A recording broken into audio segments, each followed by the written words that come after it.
दोस्तों, आज की कहानी है लक्ष्मी अपने हुस्न के जाल में फंसाकर दिनेश से कैसे ली बदला। कहानी अगर पसंद आए तो वीडियो को लाइक और सब्सक्राइब जरूर करना।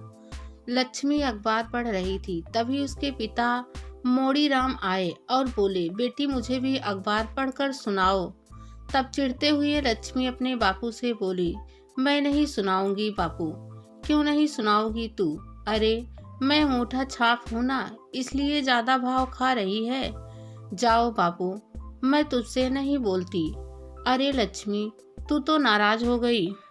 मनाते हुए मोड़ीराम बोले, तुझे हमने पढ़ाया, मगर मेरे माँ बाप ने मुझे नहीं पढ़ाया और बचपन से ही खेती बाड़ी में लगा दिया, इसलिए तुझसे कहना पड़ रहा है। कह दिया ना बापू, मैं नहीं सुनाऊंगी। ये लक्ष्मी, सुना देना। देख, दिनेश की खबर आई होगी। वही खबर तो पढ़ रही थी, तुमने मेरा ध्यान भंग कर दिया। अच्छा लक्ष्मी, पुलिस ने उसके ऊपर क्या कार्रवाई की? अरे बापू, पुलिस भी तो भिकी हुई है। अखबार में ऐसा कुछ नहीं लिखा है, सब लिपा पोता है। पैसे वालों का कुछ नहीं बिगड़ता है बेटी, कहकर मोड़ीराम ने अफसोस जताया। फिर पल भर रुक कर बोला, अरे मरना तो अपने जैसे गरीब का होता है। हाँ बापू, तुम ठीक कहते हो, मगर यह को भूल रहे हो, रावण और कंस जैसा अत्याचारी का भी अंत हुआ। फिर दिनेश जैसा आदमी किस खेत की मूली है? बड़े जोश से लक्ष्मी बोली। मगर मोड़ीराम ने कहा, वह जमाना गया लक्ष्मी, अब तो जगह जगह रावण और कंस आ गए हैं। अरे बापू, निराश मत होना, दिनेश जैसे कंस को मारने के लिए भी किसी ना किसी ने जन्म ले लिया है। यह तू नहीं, तेरी पढ़ाई बोल रही है। तू पढ़ी लिखी है ना, इसलिए ऐसी बातें कर रही है, मगर यह इतना आसान नहीं है जो तू सोच रही है। आजकल जमाना बहुत खराब हो गया है, देखते जाओ बापू, आगे आगे क्या होता है। कहकर लक्ष्मी ने अपनी बात कह दी, मगर मोड़ीराम की समझ में कुछ नहीं आया, इसलिए बोला, ठीक है लक्ष्मी, तू पढ़ी लिखी है, इसलिए तू सोचती भी ऊंचा है। मैं खेत पर जा रहा हूँ, तो थोड़ी देर बाद रोटी लेकर वहीं आ जाना। ठीक है बापू, जाओ, मैं आ जाऊंगी। लक्ष्मी ने बेमन से कहकर बात को खत्म कर दिया। मोड़ीराम खेत पर चला गया। लक्ष्मी फिर से अखबार पढ़ने लगी, मगर उसका ध्यान अब पढ़ने में नहीं लगा। उसका सारा ध्यान दिनेश पर चला गया। दिनेश आज का रावण है, इसे कैसे मारा जाए, इस बात पर उसका सारा ध्यान चलने लगा। उसने खूब घोड़े दौड़ाए, मगर कहीं से हल मिलता नहीं दिखा। काफी सोचने के बाद आखिरकार लक्ष्मी ने हल निकाल लिया। तब उसके चेहरे पर कुटिल मुस्कान फैल गई। दिनेश और कोई नहीं, इस गांव का अमीर किसान है। उसके पास ढेर सारी खेती बाड़ी है। गांव में उसकी बहुत बड़ी हवेली है।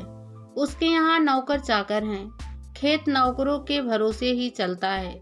रकम लेकर ब्याज पर पैसे देना उसका मुख्य पेशा है। गांव के जितने गरीब किसान हैं, उनको अपना गुलाम बना रखा है। गांव की बहू बेटियों की इज्जत से खेलना उसका काम है। पूरे गांव में उसकी इतनी धाक है कि कोई भी उसके खिलाफ नहीं बोलता है। इस तरह इस गांव में दिनेश नाम के रावण का राज चल रहा था। उसके कहर से हर कोई दुखी था। लक्ष्मी, रोटियां बन गई हैं, बापू को खेत पर दे आ। माँ कौशल्या ने जब आवाज लगाई, तब वह अखबार एक तरफ रखकर माँ के पास रसोई घर में चली गई। लक्ष्मी बापू की रोटी लेकर खेत पर जा रही थी, मगर विचार उसके सारे दिनेश पर टिके थे। आज के अखबार में यही खबर खास थी कि उसने अपने फार्म पर गांव के मागी लाल की लड़की चमेली की इज्जत लूटी थी।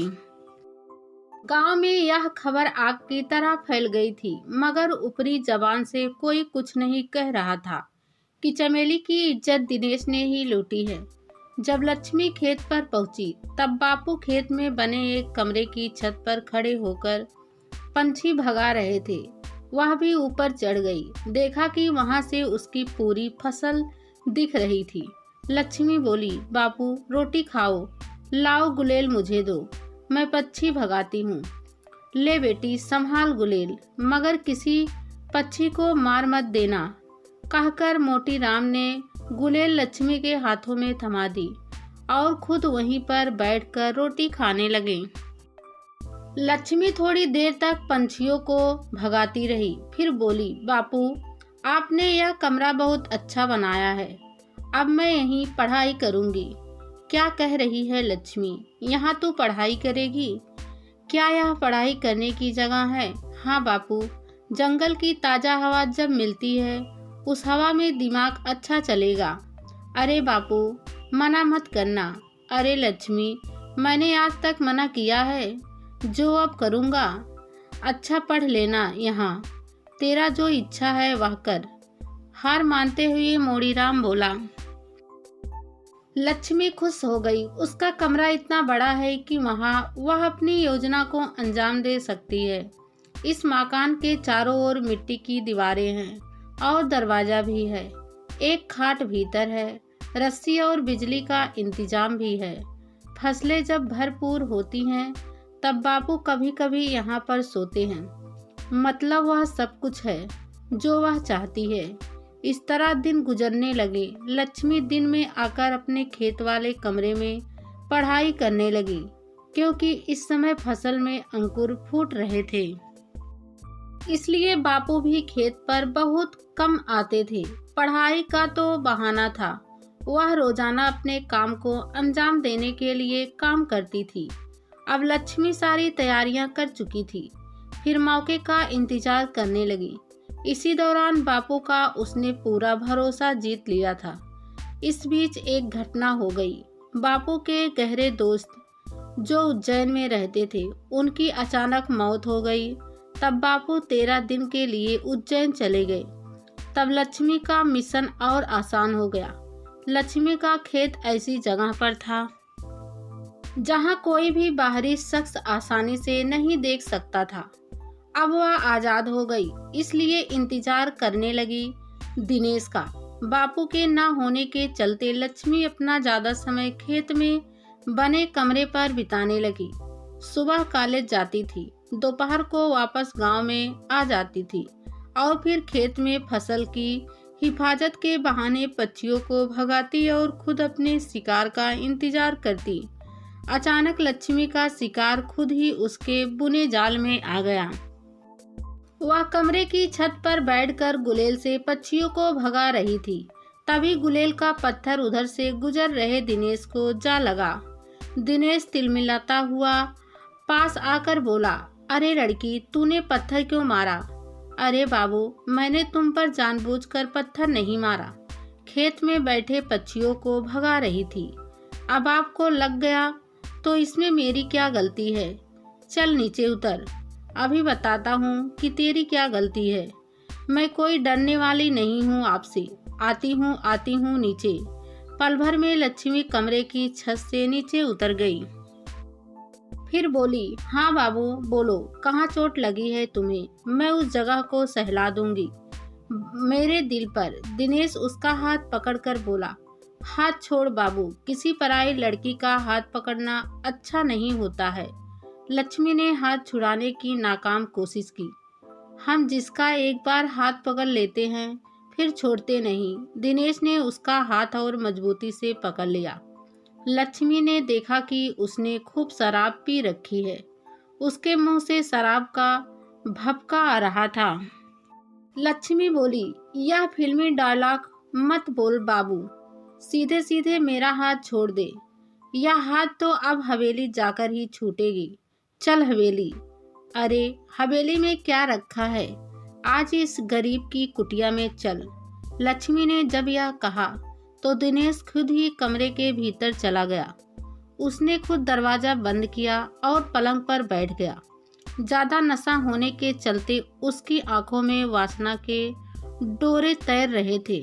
लक्ष्मी बोली, जल्दी मत कर, मेरी झोपड़ी भी तेरे महल से कम नहीं है।